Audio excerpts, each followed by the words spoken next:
Okay, great. So I'm sure some people will be joining us, but in the meantime, I think I want to start because because all the speakers are here and it's 7:30 in the morning for me and Beth, right? So we might as well. Okay. Anyway, for those of you who have a lot of experience listening into these webinars, welcome again. For those of you who don't have so much experience, let me just say a few things and then we'll get started. Um, these webinars actually started shortly after the pandemic. So forget whether it was March or April of 2020. Clara Saraiva was the one usually doing these until I think a few months ago. And we switched to calling them WOW webinars, the World Anthropological Union webinars. They originally were WCAA webinars, World Council of Anthropological Associations, but the WOW is an umbrella organization that includes the WCAA and the IUAES, International Union of Anthropological and Ethnological Sciences. And we decided that it would be better to basically have us alternate these webinars. So Clara does one, I do one. Initially, they were pretty much monthly or close to monthly.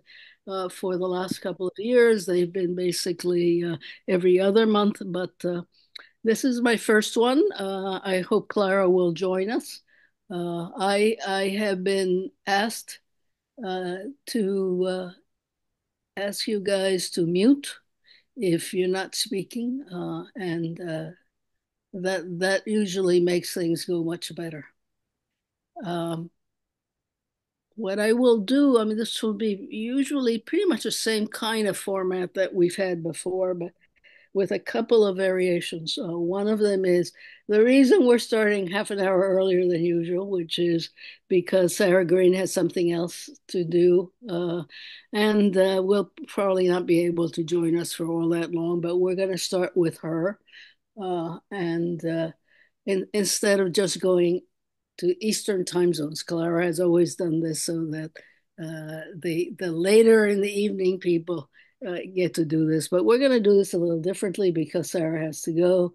So my feeling is that it would be good to start with Sarah, then go to Nandini. Nandini, you're still awake, right? You said it's 7:30 there, evening, 7? Yeah. Um, then I'm not sure whether PJ is going to join us. He often has trouble with the internet.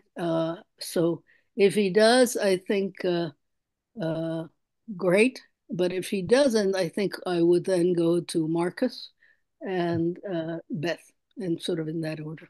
What I want to do, so as not take too much time either, is to basically introduce each speaker shortly before they speak. They have been asked to speak only 5, 6 minutes in the first round, and maybe slightly even lower in fewer minutes in the second round.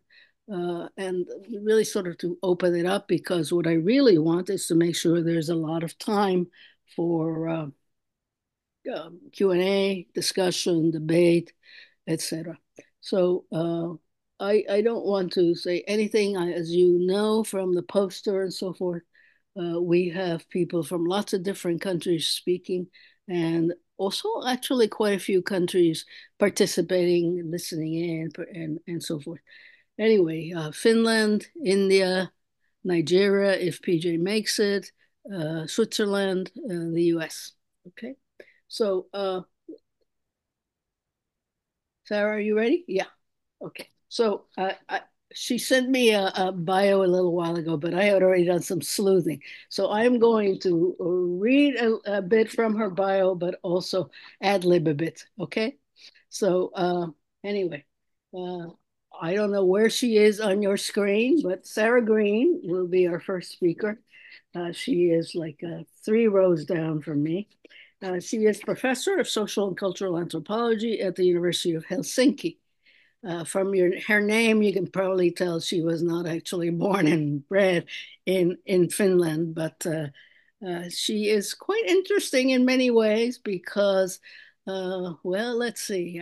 Correct me if I'm wrong, Sarah, but you spent the earliest part of your childhood in Greece, and thinking that being British was something you inherited, but it was sort of odd.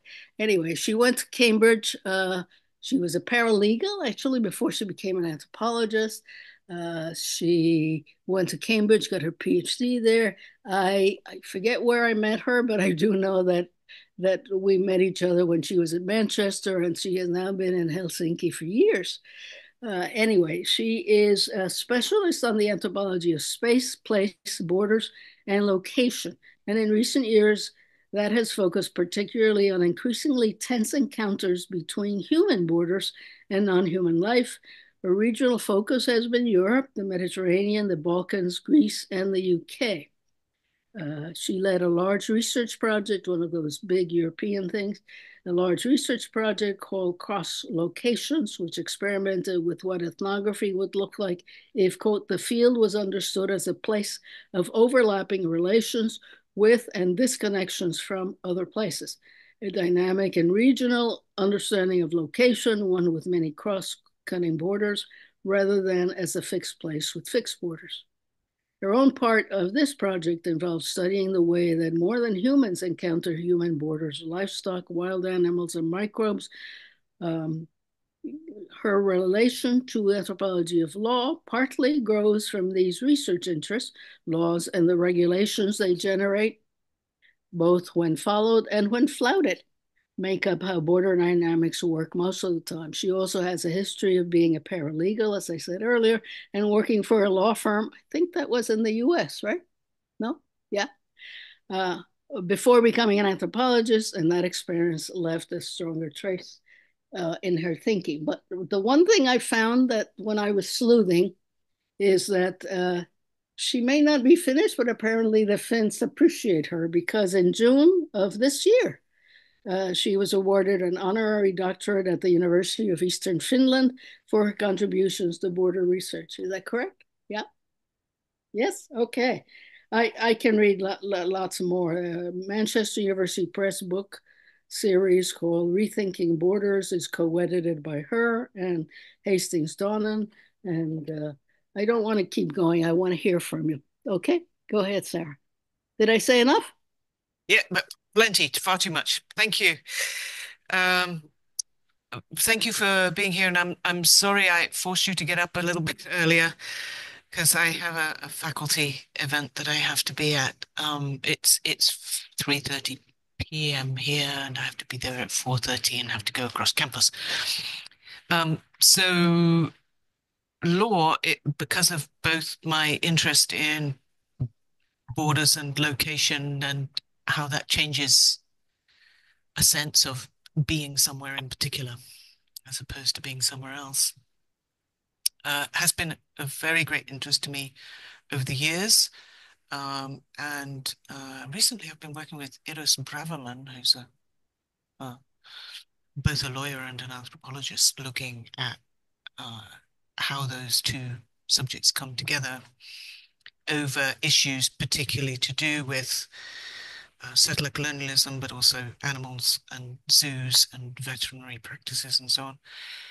But just to get very quickly to answering the three questions you posed, Virginia, are anthropology and law very different fields? Yes, they are. They are very different. And I think one of the most important ways in which they are different is that law works within its own logic. Everything that is dealt with by law is dealt with within the paradigm of law.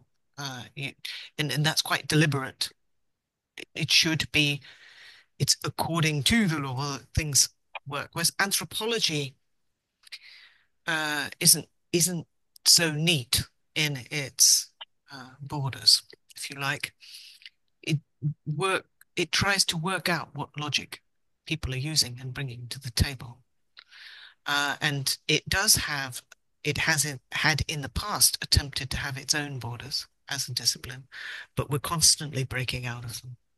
And that is seen as a good thing. It's a way that, for instance, students and PhD researchers can make their way in the world is by breaking the normative paradigms of anthropology and finding new ones.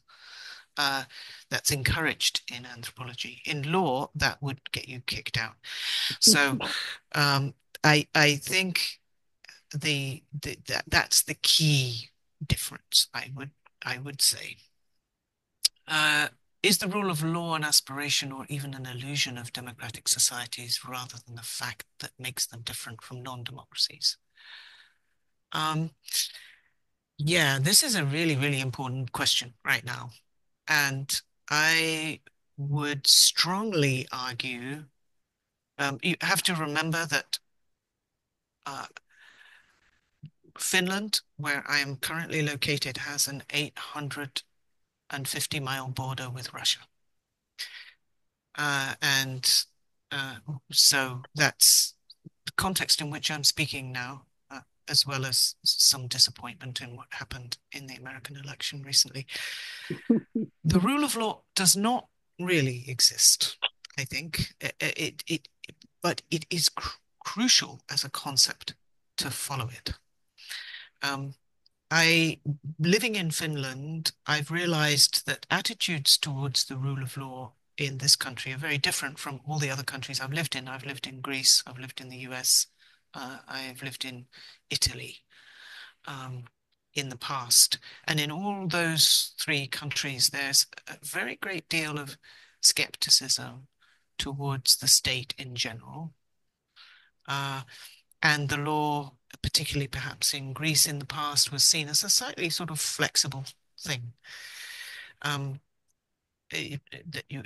but in Finland and in Nordic countries more generally, the rule of law is seen as sacrosanct.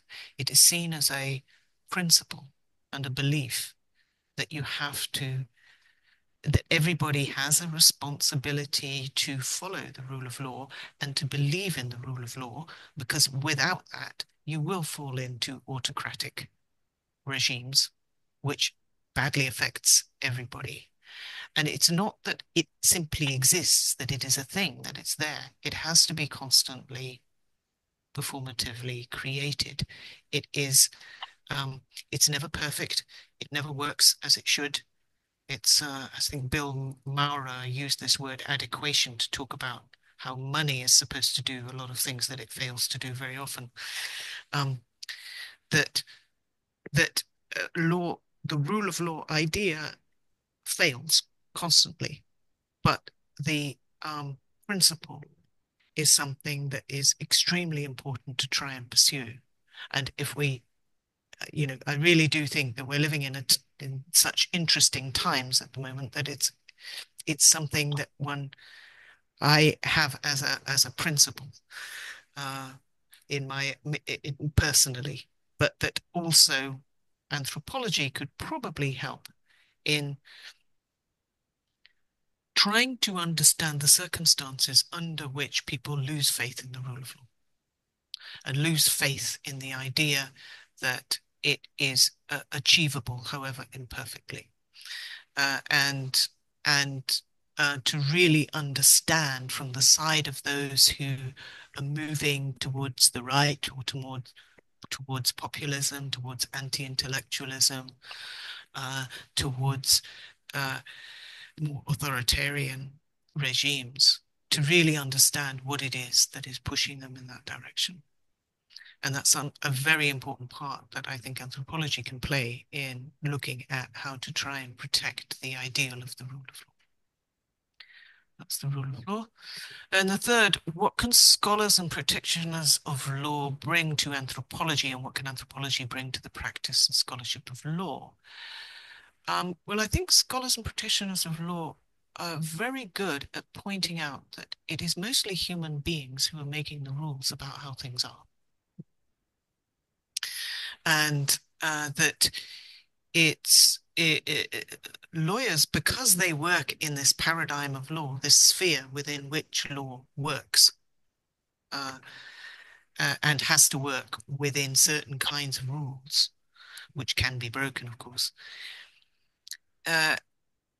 It's probably important to remind anthropologists that it, it, it, it's we are living in a world that we ourselves have created, and that the tendency to sort of describe things as if they are external to what people have created, it's been challenged many times in anthropology, but it still comes back regularly, I find, at least in editing, looking at manuscripts for publication. And I think what anthropology can bring to law is an awareness that the laws that exist are an outcome of a particular historical moment and context, that they aren't written in stone by some kind of logic that human beings arrive at, but that they are part of a cultural, social, historical moment.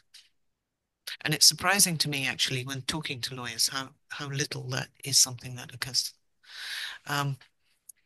So, you know, how the laws that are shaped really are socially shaped, historically shaped. I'll stop there because I think I've already gone over my time. Very good. Thank you, Sarah. Great way to start. Nandini, can I introduce you briefly? Nandini, Sure. a smiling person in the middle of my screen. Anyway, for those of you who don't know, Nandini Sundar is professor of sociology. She is an anthropologist, actually, at the Delhi School of Economics at Delhi University. She has been teaching graduate courses in the sociology of law for several years.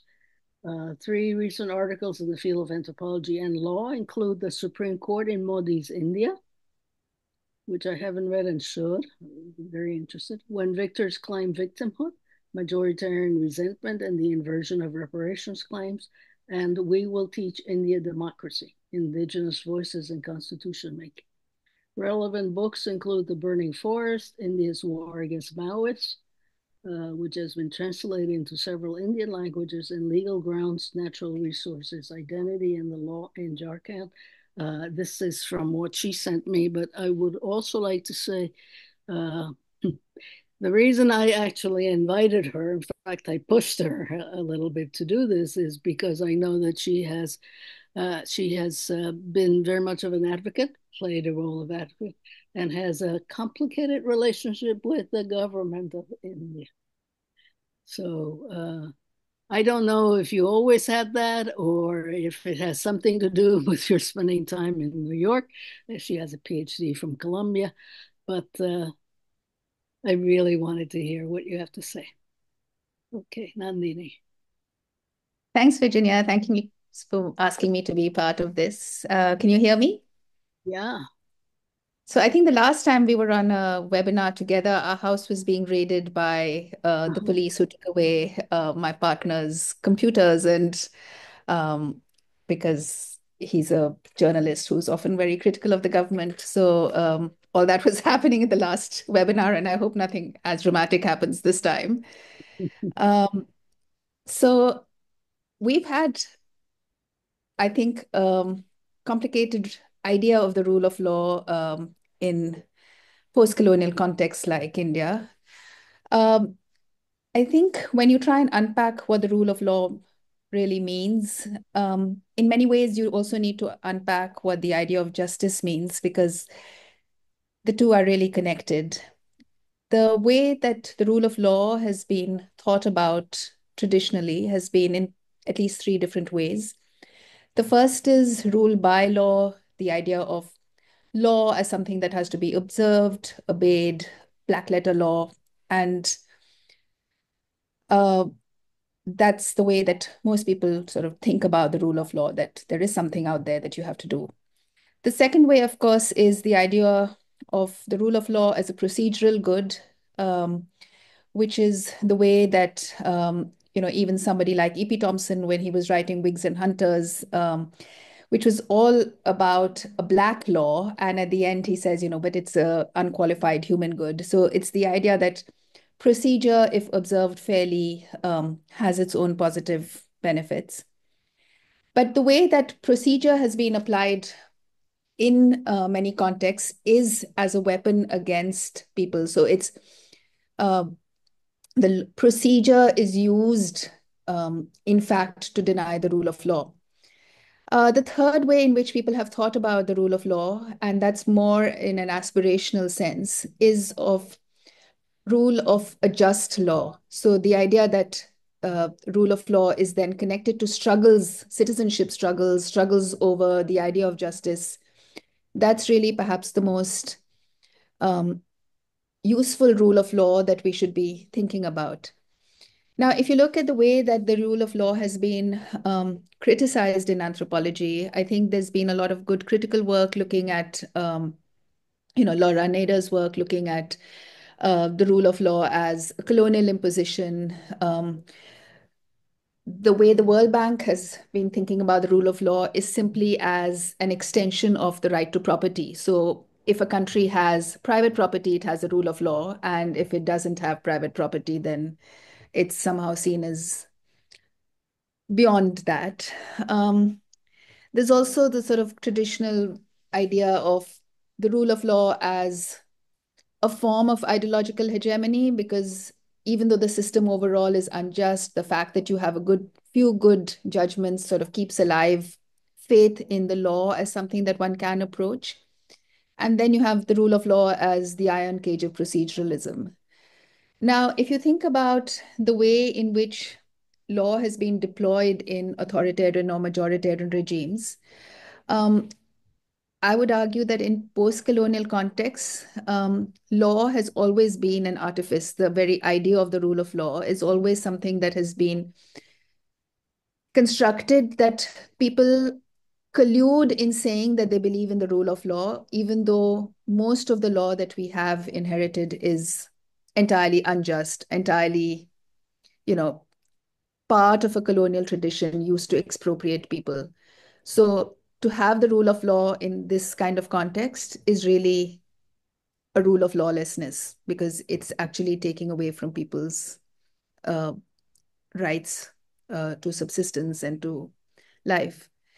But if you think even about the way that the justice system is framed across the world, Foucault talked about the way in which the very idea of a neutral third party in a class divided society is something that perpetuates, which is sort of intrinsic to the rule of law, right? That you have a judge and you have a jury and you have two contending parties. That itself is framing the issue in a way that perpetuates inequality. And we need to think of alternative ways of, it's not just the content of the rule of law, but it's the whole paraphernalia of a legal system that is historically a problem when it comes to actual justice. So it's the rule of law, it's the majesty of law, but that majesty itself is internally problematic. And then what we have increasingly is the rule of law as what I call an advertorial, which is advertising the so there are two or three, if you look at, for instance, what's happening globally, the rule of law is advertising both impotence in terms of actually achieving justice. And if you look at the double standards that are deployed with respect to Palestine and Ukraine, or Palestine and, I mean, Israel is getting away with genocide, despite the edifice of a whole international legal system supposedly devoted to the rule of law. It really seems as if the law is an advertorial for um, double standards, for settler colonialism. So when we talk about the rule of law, there is very little sense that it's actually capable of delivering what it promises to deliver. And what it does end up doing, though, is sending out a message that some people are clearly more equal than others. It sends out a message that in majoritarian countries, that whatever the policy agenda of the ruling government is what the courts will uphold. And in countries where the judiciary is not selected for political reasons, unlike in the US, the Indian judiciary or many other judiciaries are clearly sort of, professional. I mean, they don't have to go through confirmation about their beliefs. They're just assumed to be neutral. And that itself is a way in which a government can amplify its message more easily than it can with a clearly politicized judiciary or through its own political mechanisms. So I just want to end with the idea that the rule of law itself needs a lot of unpacking in different contexts, both internationally and locally. And I think that that law and anthropology are actually very similar in terms of the messiness. I don't think that law is, unlike Sarah, I don't think the law is clearly demarcated. If you actually look at the way that lawyers and judges operate, they really have an eye to the political context in which they're operating. They have an eye to what will, they don't want to issue judgments which nobody is going to follow. So in a sense, they have to have a sense of the messiness of life. And it's hard also to think of any issue today, which is something that anthropologists would study without looking at the legal framing of it, because that itself enters into how we think about issues. And as for what anthropology and law can bring to each other, I think there's a lot, and it depends on the field in which one is operating. So I don't think that's a question that really one can answer in the abstract, but in terms of the way that anthropology is done and the law is done, I think they operate on different senses of judicial time versus fieldwork time versus, everyday lived time. And there are many differences, I agree, but there's also a lot of common messiness around both. I'll stop at that. Thank All you. right. Thank you, Nandini. I don't want to proceed in the usual ways, but there are some interesting similarities and differences between you and Sarah, and we will no doubt get to that. I do realize I forgot to do something I meant to say, and that is, are you here? I want to thank both Michel Bouchard, who appears here with a white poster says WAU, World Anthropological Union, and Felipe Fernandez. Michel is 8 o'clock. Oh, sorry. Michel is in Canada and Felipe is in Brazil, and they have both been really important in setting this up because we have some technical problems. So I think that's great. One other business thing is, for those of you who have just recently joined in, it would be really good if you could mute if you're not speaking, okay? So many people are muted, but some people are not. So I'd like to ask you to do that. I see that PJ is still not here, so I will proceed. Hopefully he can join us. Markus, where are you? Markus? Oh, there you are. Yes. Okay. Yes, thank you. Yes. Let me just do a brief introduction. Yes. Right. Markus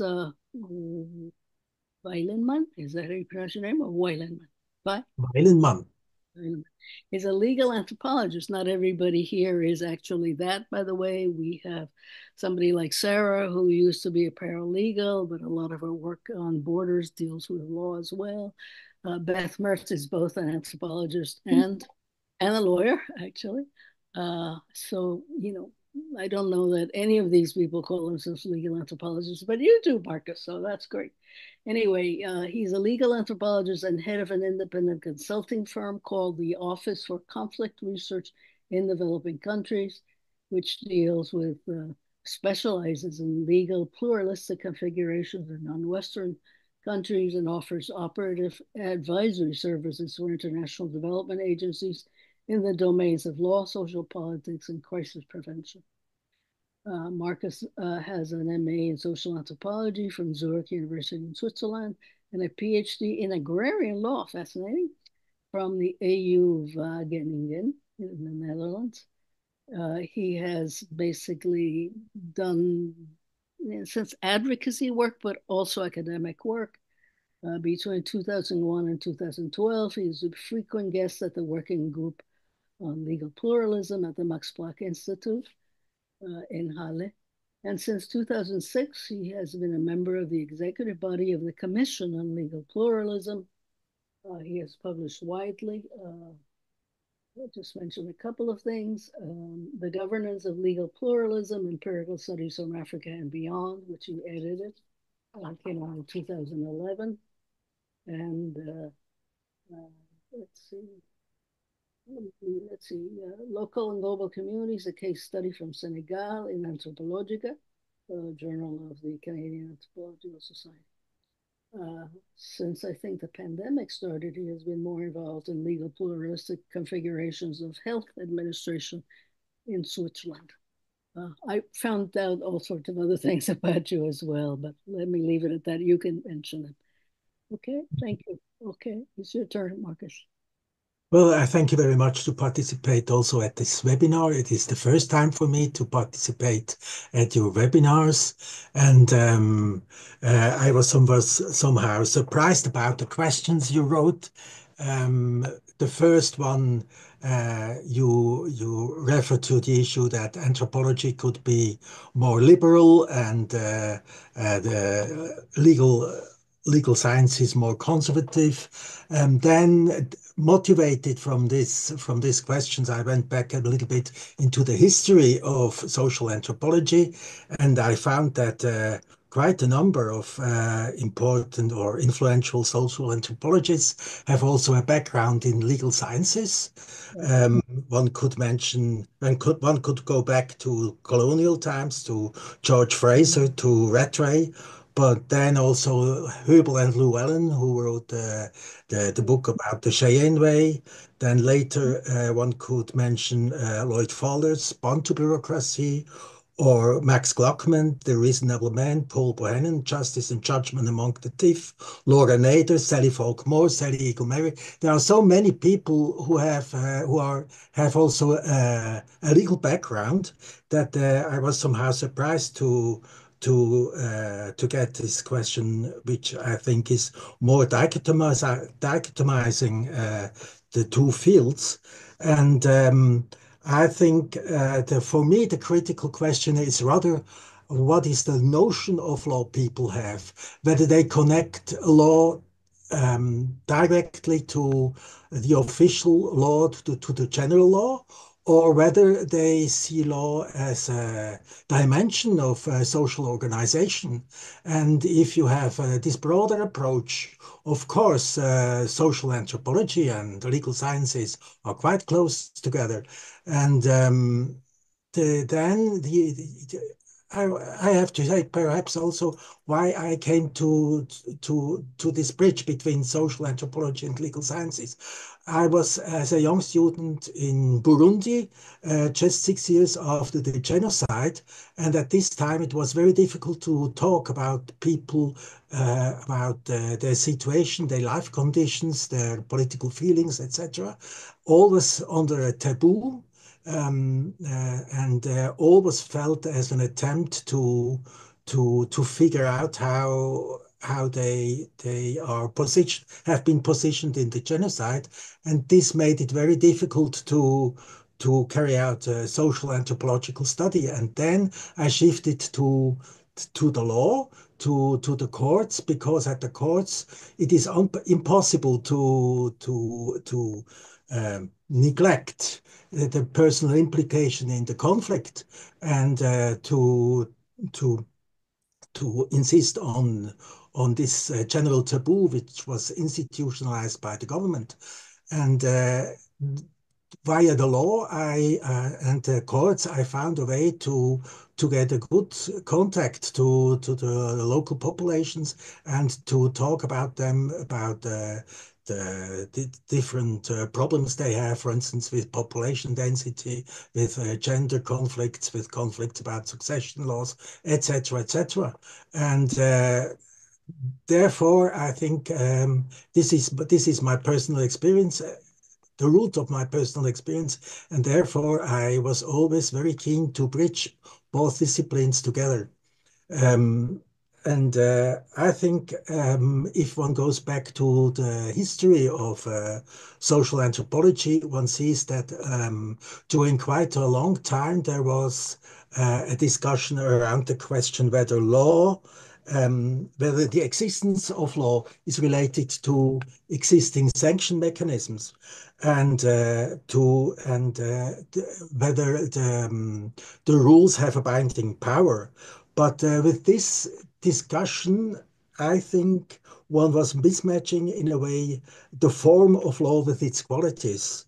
Of course, existing sanction mechanisms impact on its binding character, but this approach is misleading in my eyes, as we then risk shifting our focus from the qualities of law to the variable power structures which lurk behind. And the legal constructs and their political legitimacy. I think authority-related notions of law are quite widespread among legal scientists and social anthropologists as well. I think, however, that it is very important to keep at an analytical understanding and to describe law as a distinct way of thinking. This is also very important during my consulting work when I'm together with the project or program officers to figure out what is the problem understanding, why they think that with legal means one could find a solution of their problem, and what do they expect from legal constructs in the relative problem fields. Another issue is also that, especially in developing countries, you have the conflict between the official colonial law and the various customary laws. And if people who are working in these projects do only consider the official colonial law as the law, and the rest as traditional, unbinding, informal, etc., then the risk is that development projects are just simply promoting the old colonial ideology. And if in countries where there is no democratic structure, where you have, for instance, a dictatorship, these development projects are working within the structures of these dictatorships without even putting in question the conflicts between the different legal bodies and their histories. And this is a very critical point on which I have to insist when I'm working with these project officials. I think it is very helpful to refer to Clifford Geertz, who, sorry, Sorry. sorry, No. Please mute, Granny. Please mute. No, go ahead. I'm mute now. No, you're fine. It was somebody else who's not muted. Go ahead, Markus. It's okay. Okay, I think it is very important to show that law is propounds the world in which its descriptions make sense. It is a distinct language. It is a distinct way of thinking of the law fact relation and how and which facts are considered and which facts are not considered. These are political decisions which lurk behind this way of framing social reality. And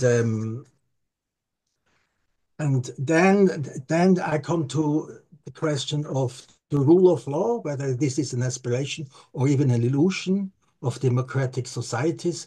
I think, well, in my work, it is very important to insist on the importance of the rule of law, and that the rule of law there is no democracy out of the rule of law.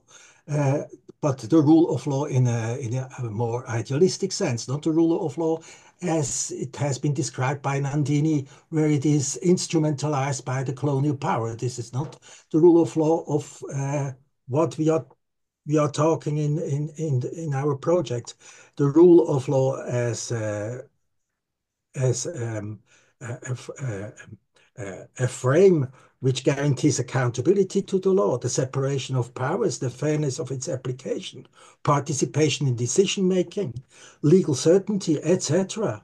All these qualities require a high degree of social and political legitimacy in order to unfold the structure and power of the rule of law. If the political legitimacy is not given, if the political history is a history of suppression, then the rule of law it's just then I think it's just a mask, a deformation of the rule of law, which hides corruption or might hide autocratic attitudes, etc. But this is a deformation of the rule of law. And if this deformation of the rule of law is the point of reference, of course, also democratic structures are difficult to be established. But if the rule of law is as a framework, as a matter of thought, then uh, I think democratic processes can only become credible within this structure. Otherwise, democratic societies risk turning apart. In many weak states, we might observe a growing tendency that domestic structures might simply help hiding dictatorial politics, or that such democracies end in the dictatorship of whatever defined majority. You have it in many African countries where you have ethnic conflicts, that the ethnic majority refers to democratic processes in order to dominate the other parts of the society. But this is not the idea of participation, political participation. This is a deformation. And what can scholars and practitioners of law bring to anthropology? And what can anthropology bring to the practice and scholarship of law? I think a very challenging issue of globalization is the growing fragmentation of law, legal orders, and the rule of law in many countries. We observe a growing legal pluralism in the global stage, which adds another dimension to the problematic. Such fragmentations, however, are not only caused by our colonial past, let's say the actually growing problems with poverty migration. Legal pluralism has a long, long history. It existed already in the Roman Empire, but now with the globalization, it gets another turn. And now what we observe that with interlocality, transnational processes, etc., that governments and governmental bodies use their own mechanisms to channel their national laws to other social contexts. A very important area for investigation or research could, for instance, be development politics, where you see that national laws of finance management, for instance, are transferred to the recipient countries, where they justify the access to international goods. Okay. Thank you, Markus. Sarah, I know you need to leave. Did you want to say something about these?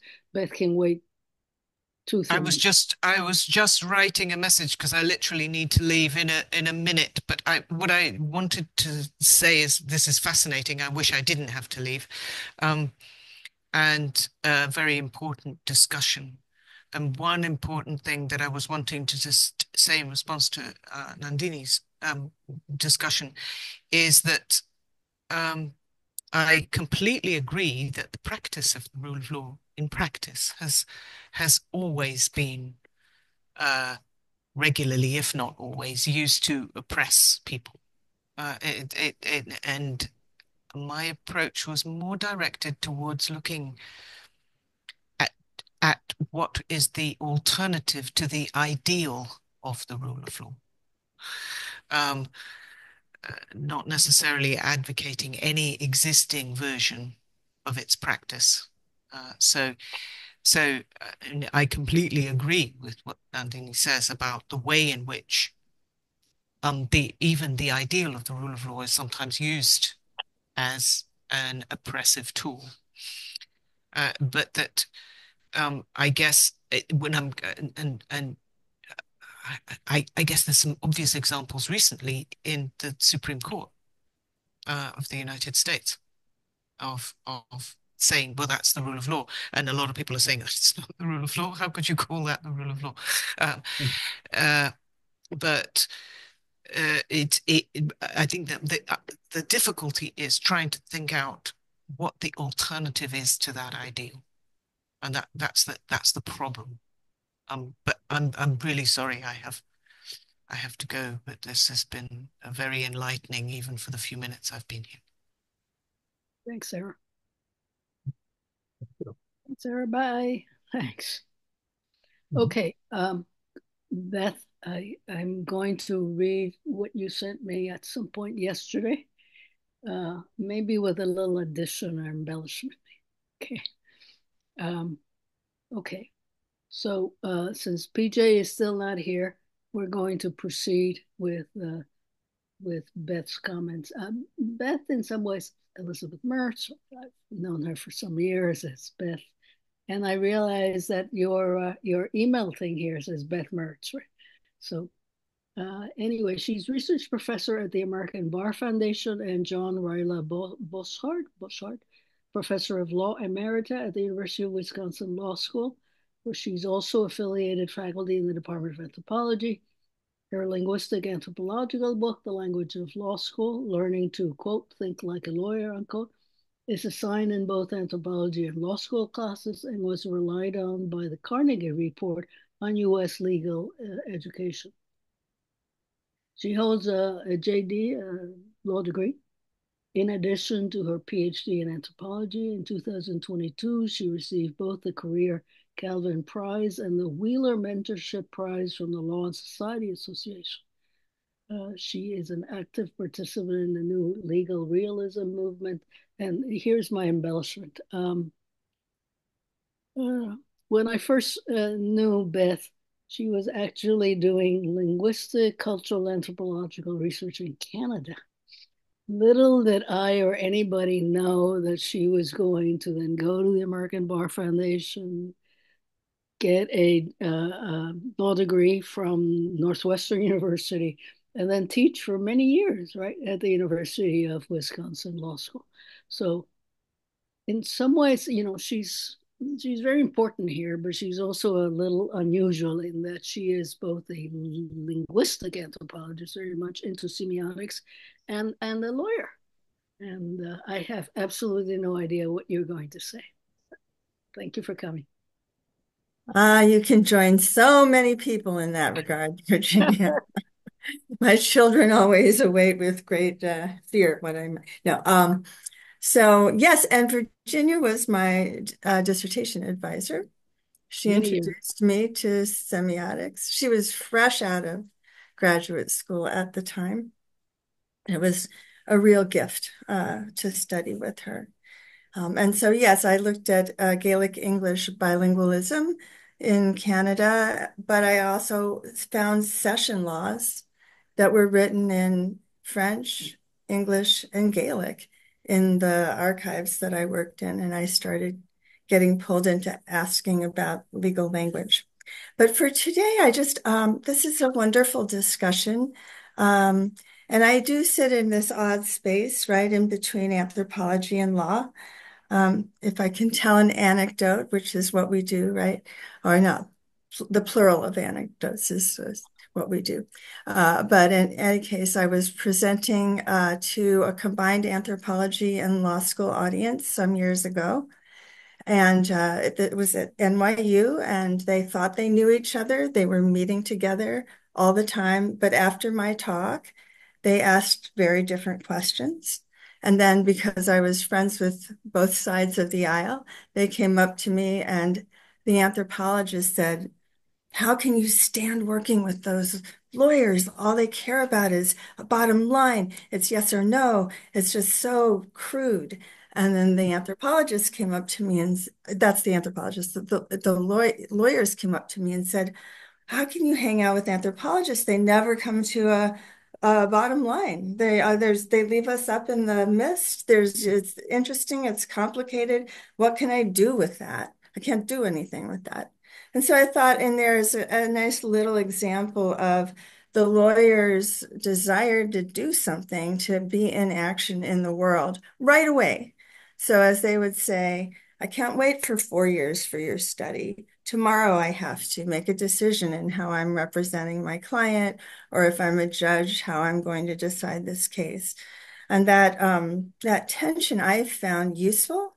I've never taken a bar exam. I've never practiced law, but I have lived my life among the natives of the law schools in the United States, and they have been my interlocutors. And so I would say at first that Anthro and Law, although I acknowledge, Markus, that they've run closely together many times, comes out of the very different kinds of epistemological and just action goals of very different places, as I think Sarah was talking about. And to do that, law is indeed, as Sarah said, closed. And in the linguistic and semiotic work I've done and others have done, we've tracked exactly how that circle closes, exactly how you can bring anything into this world of law, at least doctrinal law, and it will be instantly translated into categories that you then can't get out of. And that I think a lot of anthropologists have struggled to break out of when they've served as expert witnesses and had to struggle against the closed character of formal legal thought. So I also don't think of law as law, right? I think of law as a myriad of fields, so that you have everything from activists, public interest lawyers, storefront lawyers, small town lawyers who spend their lives trying to get wills and domestic disputes and small businesses taken care of legally. Movement lawyers who come and go from thinking that they can do anything, but I think they, have from time to time. There's a myth, that's right, in terms of the ideology that law is law in books, that it is law on paper. And there are still many law professors in the United States who would be astonished if you told them. As I recall, someone doing at a conference in Denmark on new legal realism, someone approached one of our big name law professors and said, I have a rule for you. Here's the rule. The coal company always wins. And he was astonished. That can't happen. Prove it to me. That's not what happens. There's a rule here. It says, it does not say that. So there's this permission to divorce from the consequences of law on the ground that is very much a part of the knowledge practices of many, if not most, law professors who occupy the center of this field. So there's and then there's law professors, there's legislators, there's judges. So I think of this as not one unitary thing, but as a complicated field. Now, one place I think law and anthropology have communicated very fruitfully is in the law and society movement. I don't know if you've run into it. There are now law and society associations all over the world. The American law and society movement had strong input from anthropologists at the beginning. Laura Nader was one of the founders. Over the years, Jane Collier, Sally Mary, Carol Greenhouse, Jean and John Komaroff, and Sally Falkmore have all played large roles and gotten big prizes at Law and Society. It's a nice place to hang out with other social scientists as well, because we don't always communicate that well with them either. And so to find ways to talk to sociologists, political scientists, economists, and law professors has been, for me, I was pushed into that when I got a job at the research institute that I work at, the American Bar Foundation. And then I went on to teach at Northwestern. And Wisconsin law schools, but I always retain my appointment at the ABF because it's that place where we have to talk to each other across these disciplinary divides. And I think that's a very fruitful space for working between these ideas of rule of law and then the translations on the ground where it's been mobilized usefully, where it's simply served hegemonic purpose in covering over brutality and lack of democracy.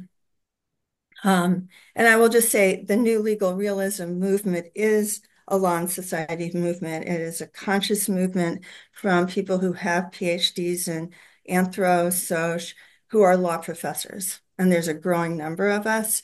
And it's an attempt to take back into the heart of the legal academy and legal thought some of the ideas that the old realists, including the work on the Cheyenne Way, had tried to start bringing to the legal academy, that they theorize and study and think about law in action on the ground, however you want to call it. So that's something I've been actively working on, just to help nurture a next generation of legal anthropologists, legal sociologists, political scientists who are trying to be in the legal academy and work in this really difficult space between the over-evaluation of doctrine and then trying to sneak in some sense of what is actually happening on the ground when you have a Miranda warning.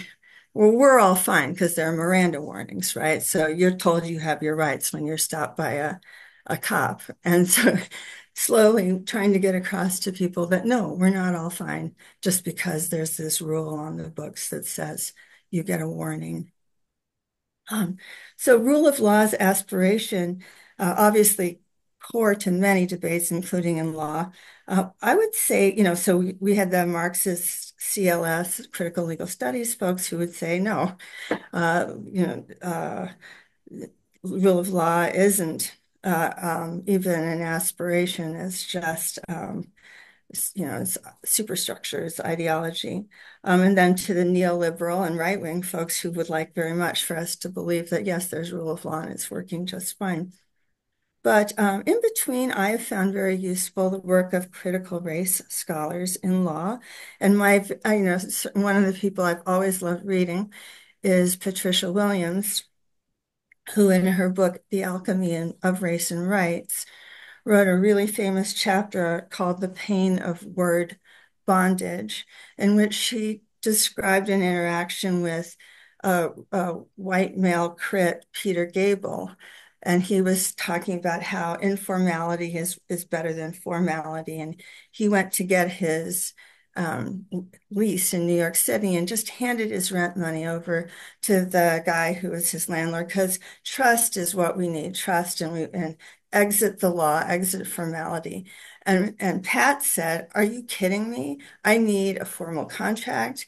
I need a lease. I am a Black woman, and I do not think that informality serves me very well. And this essay is about the particular position of African Americans for whom, as she said, the taste of rights always was so sweet in our mouths. And we had to breathe life into those rights because we knew they were empty.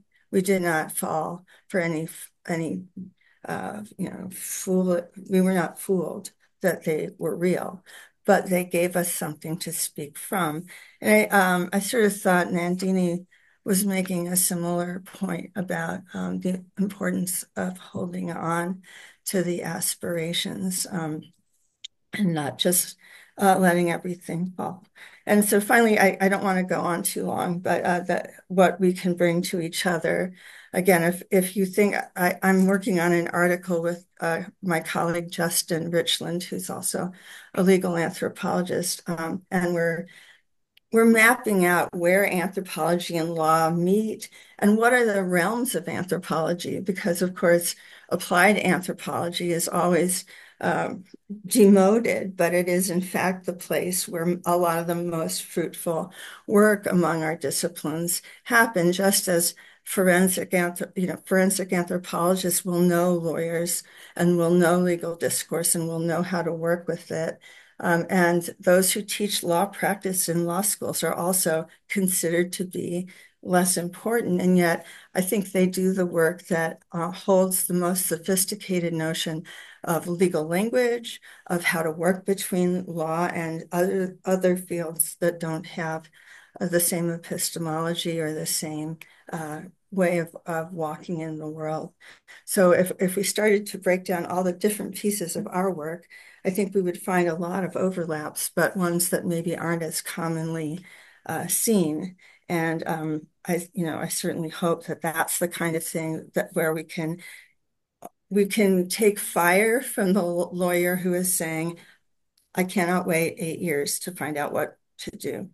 And we can take a slowing down and thinking about complexity and sensitivity to context that anthropology would bring.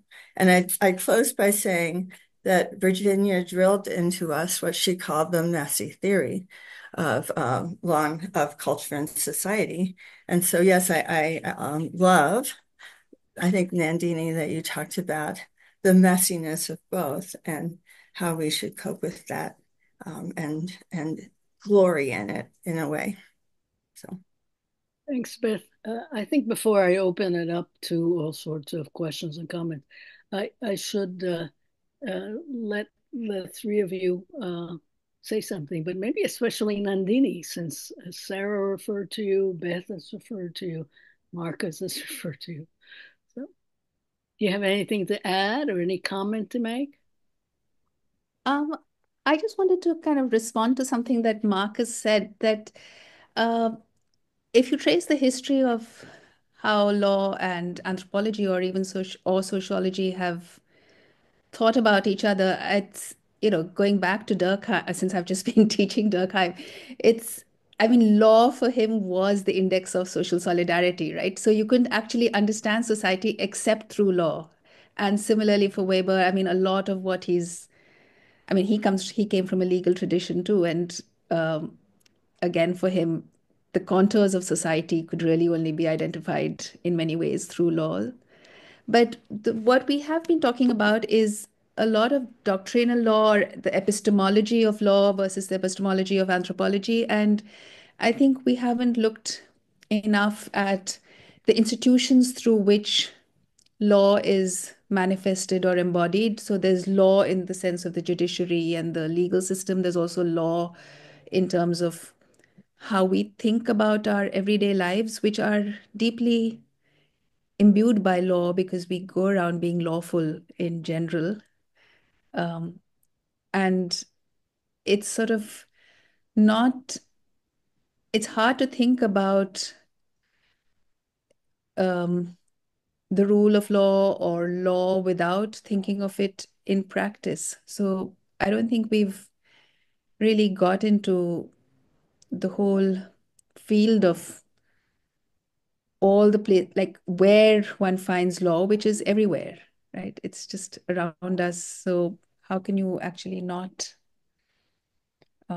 think about it in more grounded ways?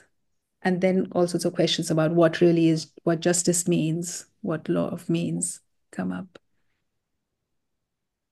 Thanks. Markus, you want to add anything? Respond to anything? Including Sarah. I can pass on the messages. I think I would just like to open the floor for for further questions. Okay, great. Beth? Sorry? Anything? Oh, yeah, I agree with that.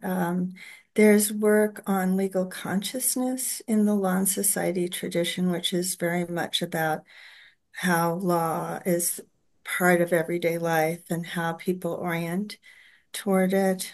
Susan Silby at MIT, I guess, and Patricia Ewick wrote a book about just the different ways people position themselves in ordinary consciousness. So I find myself mostly useful as a bibliography here, but sure, I'd like to hear a general conversation. Okay. All right. So good. We can go on for maybe another 30, 40 minutes if necessary. Anybody? I have a number of quick questions. You can use the chat. You can speak. I'll be happy to let you speak. Okay, Galaxy Note 9. Go ahead. Yes, I'm Francesca, and Oh, thank you very much. This has been a very interesting discussion about a law and so many issues. But one of the things that I wanted to tackle or maybe ask to all of you, I mean, I've been working in society that are Muslim, basically.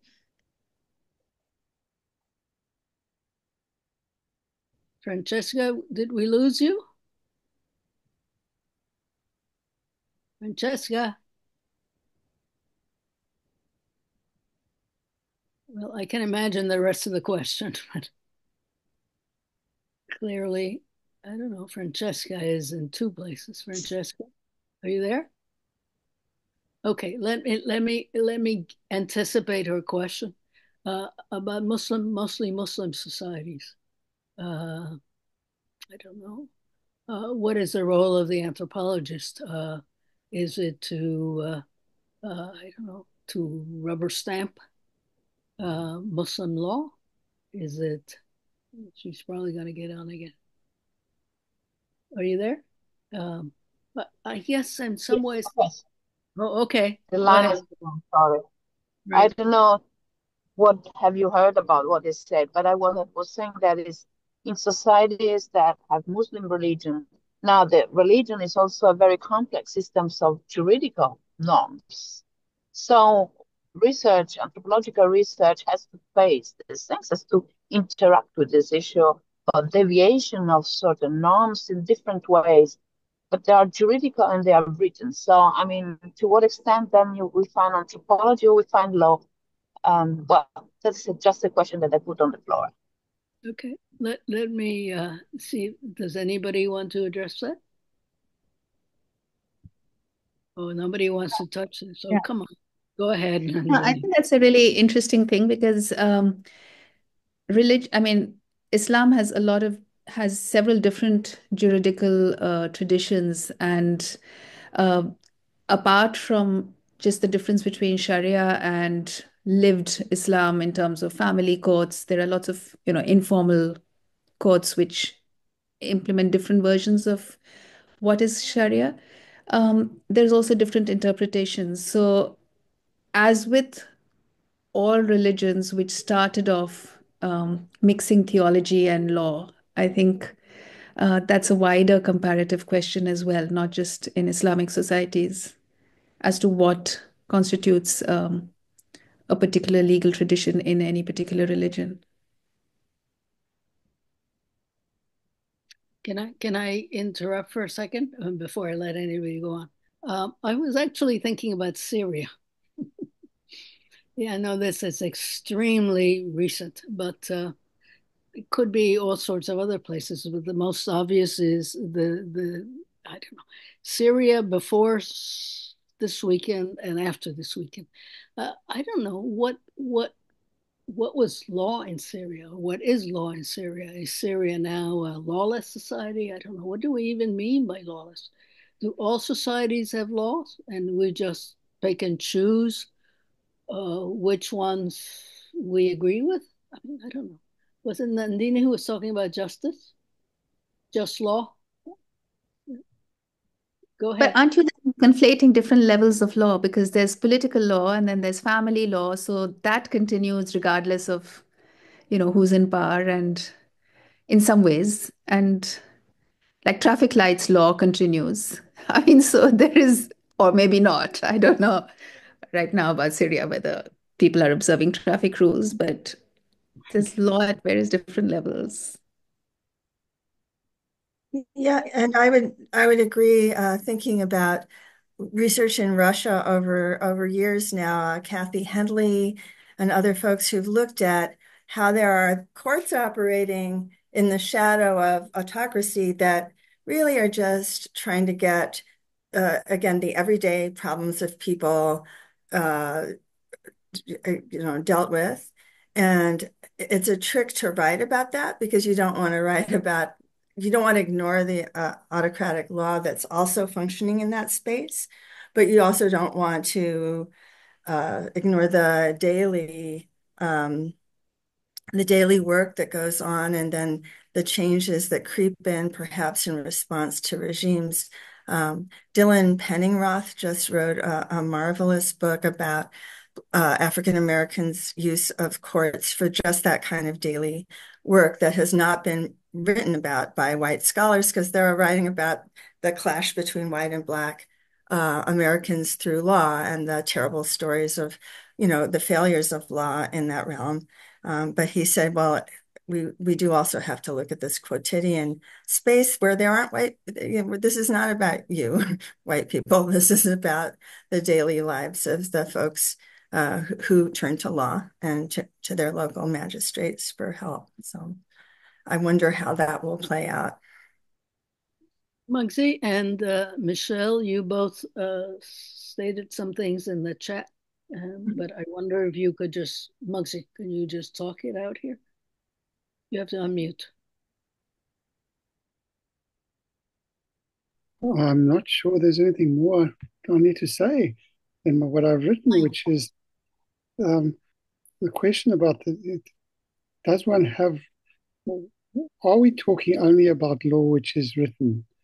Or how do we deal with law which is passed down by word of mouth, which always is reconstituted every time new precedent is set, but always recorded only in memory, which is and writing itself has its limitations, interpreting that, but leave that aside. But that's the question I was asking. It's really kind of difficult one to answer, but are we only talking about written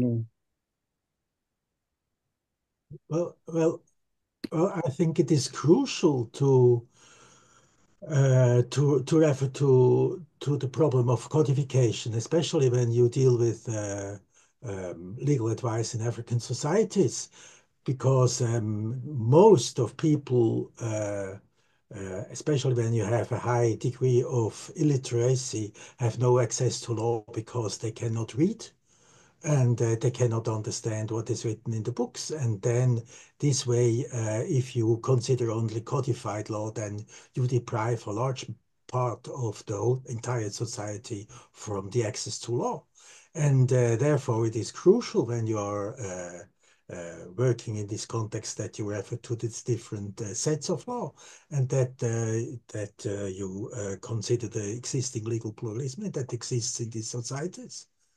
This is a fact, and I think one has to consider also that law has many different phases. That are in some societies you have ritual arrangements, some have written or unwritten customary laws. One has even to consider that in many African parliaments, many parliamentarians are illiterate, and then there are different very particular processes and power constellations in the way which mark the ways of decision making in these parliaments, etc., etc. This is a huge box, and it is very difficult to handle it. Muggsy, you're smiling. I know you said it was a hard question to answer, but did you want to say anything else? Or Sorry, I think Markus's statement about it's a large box is absolutely right.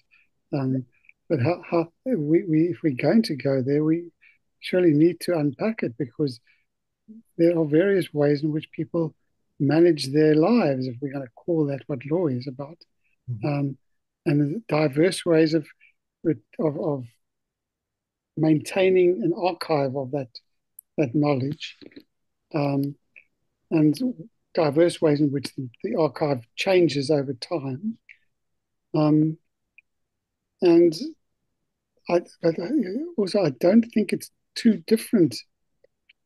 I think calling them different, putting them in separate boxes rather than all together in one box, loses the importance of the whole issue, because talking about oral law or orally transmitted law separately from written law means that people are you're segregating people in ways which I think are highly problematic. And we know about that in my part of the world, where they try to codify, and that also created all sorts of problems. It's a massive box. So you're right, but I'd like us to unpack it. Okay. Michel, and then Giovanna. I see your hand up. Okay. Michel has been saying various things in the chat room. You're mentioning in certain ways, I guess, that the written laws are very often tied to the rise of states. Like even the oldest ones, I guess, the Code of Hammurabi in 1755 before the Common Era. So there's a tendency when you have the development of states that there's a tendency that there'll be written laws, especially if you're applying to a very large, empire. And what do we see now? We are living in the era of the nation states. So I think, escaping written laws is, well, nigh impossible. So there'll be some form of state and some form of written law, regardless of whether you can read the law or not, I guess, or understand the law or not. And whether the law is applied capriciously or not, is the case of Russia, which is another point. Giovanna, are you still there? Yeah. Oh, there. Yeah. Italians in full force, right, Francesca? And now you. Yeah, I saw Francesca. I start from the point of view of education, because I deal with anthropology and education. So I think that law can be a very important instrument of tool for educating students in every level of schools and university. I did a lot of projects with universities and schools about the Italian Constitution that was approved after an historical difficult past after the World War II. And in 1948, it began active in Italy, and it's the fundamental law towards, and it's the basis of other laws. So we use to refer to the Italian Constitution. Some people say in Italy it's the best constitution of the world, but as Sarah said, sometimes the laws are written, but they are not observed. So our duty as educators is to cancel the gap between the written laws and the active citizenship. So it's a very important law for educating students to be active citizenship, and we use it in all levels of schools. And we have 1 hour dedicated to the Constitution in an interdisciplinary way. But I know that, so in this case, we talk a lot about the rights and duties of a citizenship. For example, freedom, democracy, no discrimination, equal opportunities, the right of work, and so on. But I know that in some countries, I also worked for many years in Muslim countries. So I agree with Francesca that law is very different in other countries. So we have to tell our students the differences between laws in many countries of the world, where the law is an oppressive instrument, as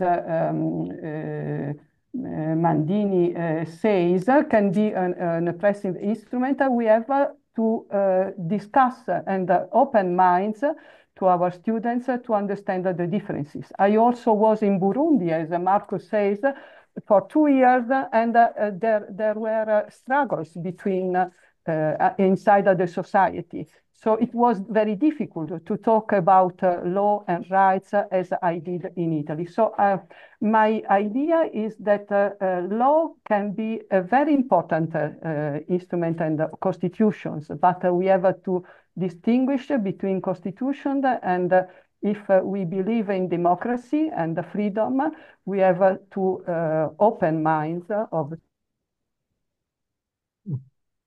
students and use law and anthropology as a marvelous instrument. Thank you. Before I turn to Carmen, anybody want to comment on that? Oh, okay, Carmen, you're on. Okay, thank you very much for your talks. We talk about practice, creativity, and if Italy is the worst constitution, Brazil is the best one. We call our constitution the citizen constitution. But we don't, for instance, have death penalty, and still we are killing young Black men every day. There is a genocide going on. There is a saying in Brazil that goes, there is some laws that do not stick. Leis que não pegam.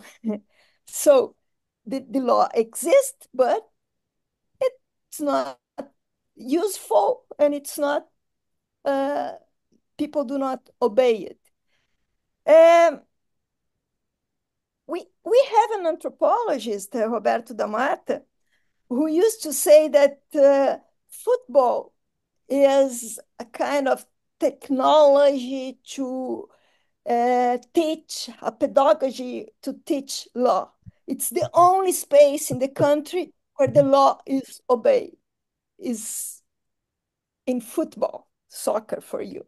So I just wanted to have additional comments on the flexibility of the law and how can, as an anthropologist, we can deal with. Thanks, Carmen. Okay. Hello. Yeah. Hello, Who's ma'am. that? Who's Hello, that? myself Jitendra Kabir. Hello, from India. Oh, Hello. no, we don't see you. Hello, ma'am. Oh, Good there you are. evening, sir. Okay, go Good ahead. evening, ma'am. Go ahead. From India. Right. My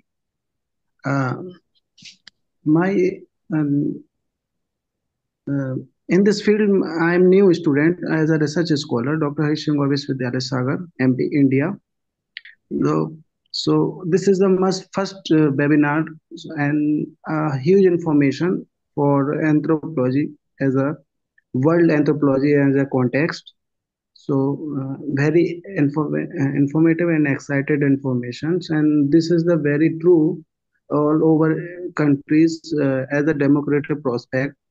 We are several rules in our Indian context and Russian and United States of America and other states or many more.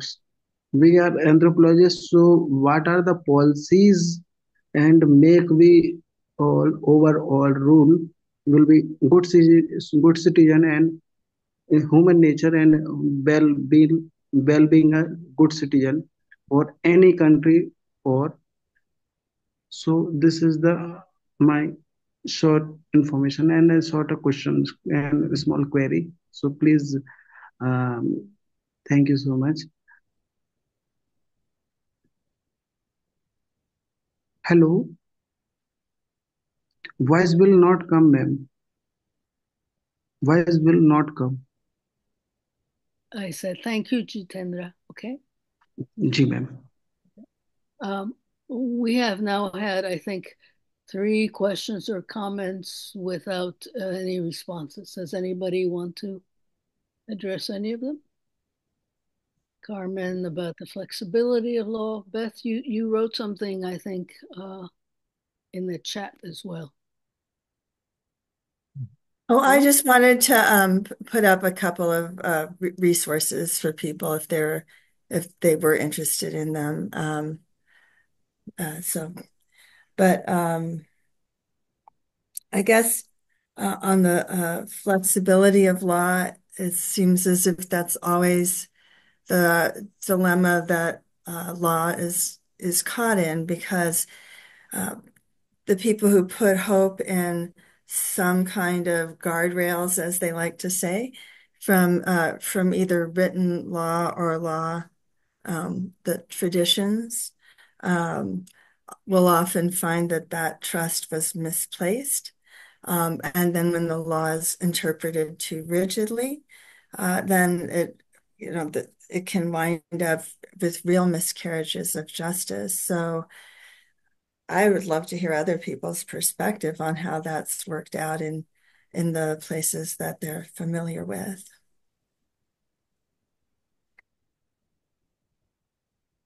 No, that may be, and we will get back to that, Beth. But I think where's Michel? World Anthropology Union. I can't see your face. You have been including lots of things in the chat. I wonder if you would like to say some version of that.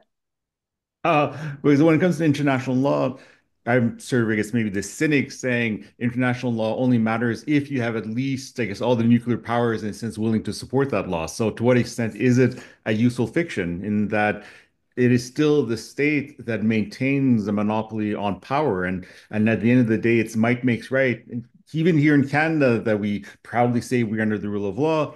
When Manitoba was incorporated into the Canadian state as part of, I guess, the Dominion, it came in and constitutionally it had to be a bilingual state, but the province and by extension the federal government ignored it for a century until finally the new Supreme Court that came about in 1982 said no, you are legally constitutionally you are bilingual, so thus you must, I guess, return to your bilingual status. So laws only matter if you have the people with the power are willing to enforce them. Yes. Yes, of course.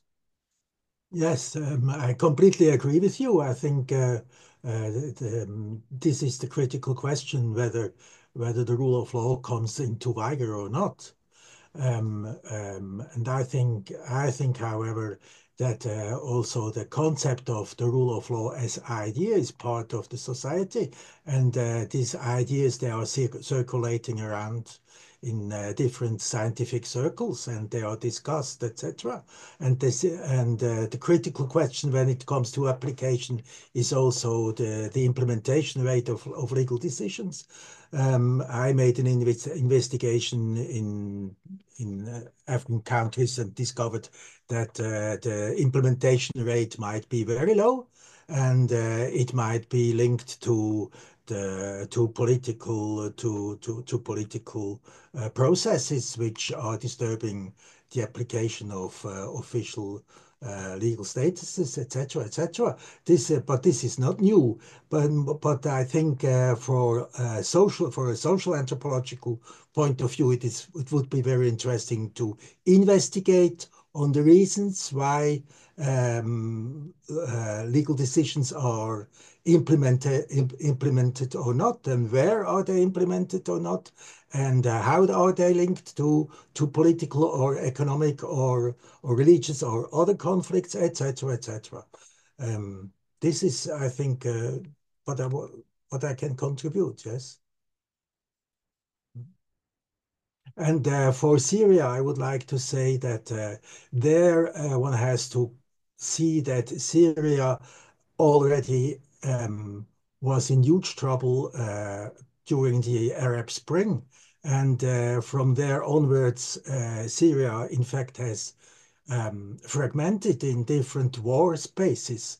And the different war spaces also in the different war spaces also different legal constructs have been evolved and have been implemented, and therefore Syria already was long before the end of the current regime already legally, from a legal point of view, a very fragmented country. And yes, this should be, from my point of view, could be, from my point of view, also a topic for social anthropological investigations, how this impact on everyday life, etc. Mm-hmm. Yeah. Beth, you're nodding. No, everything he said. I think, yeah, there's so much to study in this.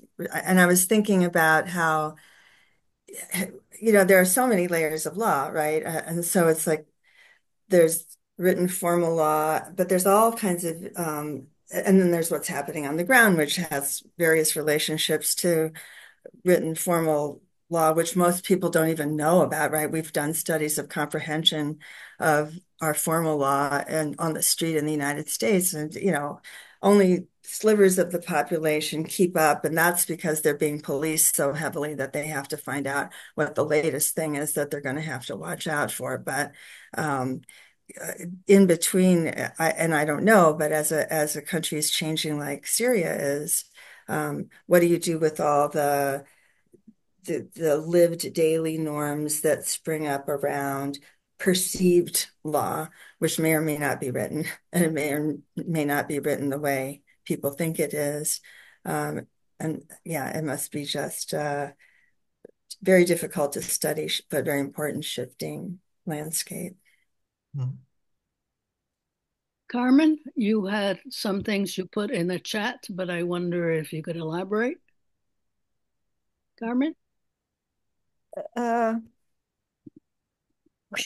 Well, Virginia, it's just that I said in the chat, I agree with Michael, but the point I want to make is that some countries, this issue extends beyond the state. In Brazil, there is a common way to bypass the law. Do you know who you are talking to? In countries with profound inequality, it's not just the state. The power also lies with the elite. Well, that's something very common. If a policeman approaches someone to give a fine, and this someone is part of the elite, he can always say that. Do you know with whom are you talking to? And maybe the police is going to think twice before giving the fine. Mm-hmm. We are now a little bit past an hour and a half. I don't know. Let me, Nandini. Yes. Okay. You put something. No, I'm saying that law is always, in a sense, has no foundation. So it's whatever is imposed or decided at any particular time. So, what's happening in Syria is going to settle into some state of somebody is going to impose whatever the law is. So, and that's happened to all countries at some point or the other. So there's always a foundational moment before which there is no law, and then suddenly there is law. But whose law, what law, that is up for grabs. Mm-hmm. Clara, you haven't said anything, and you came in a little late. I did mention you before. Clara Saraiva is the one who has been doing these webinars for now years, right? So, you did mention her. Yeah, I know I did, but she wasn't here yet. So here's Clara. Okay. Clara, you have to unmute. Unmute. You have to unmute.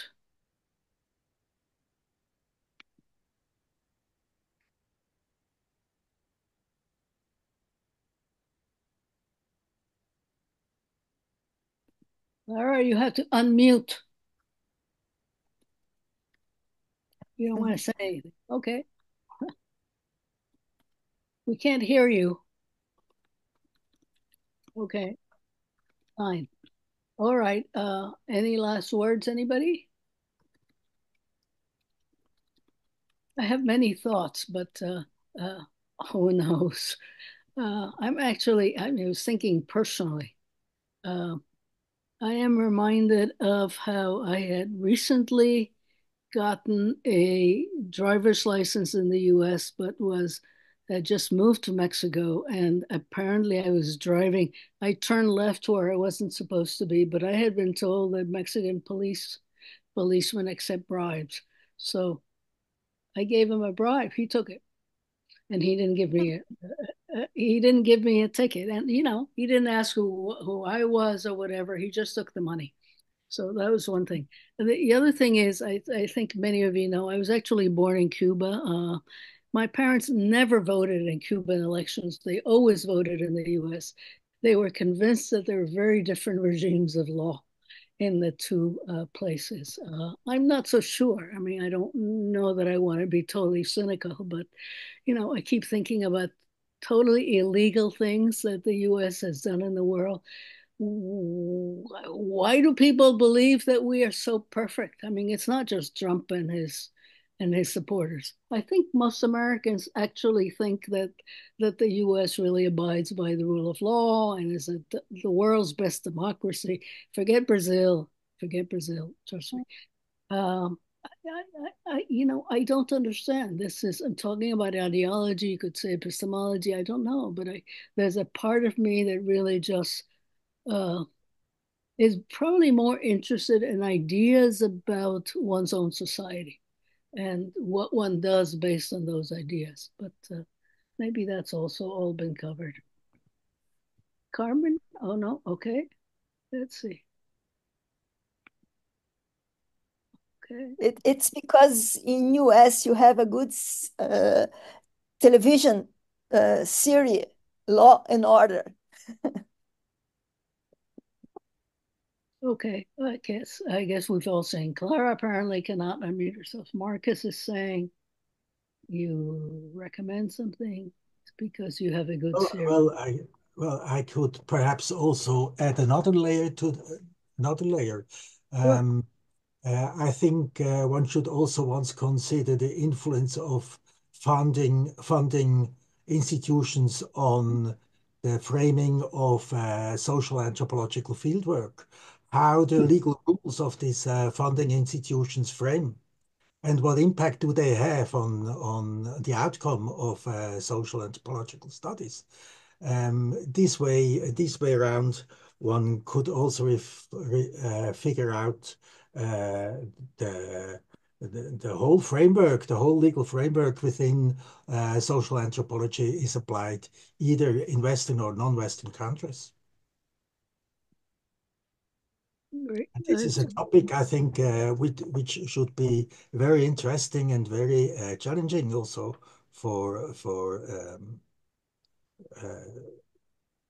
the understanding of the research results of our discipline. Right. Clara, you're now unmuted. I don't know why. No? Still can't hear you. Okay, fine. Anyway, can I clap? Okay. Nandini and Beth, final words? Anybody?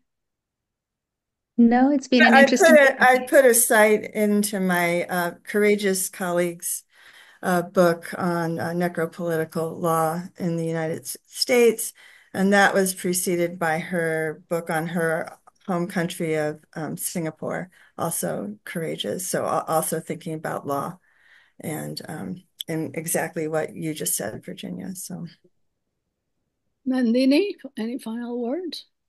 No, it's been interesting. Lots to think about. Thanks. And you didn't get the police coming into your apartment, right? No. I just have noisy neighbors coming in and being noisy. Fine. Clara, you are now unmuted? Yes? No? Still not. Okay. I keep trying to give you the word, but that's fine.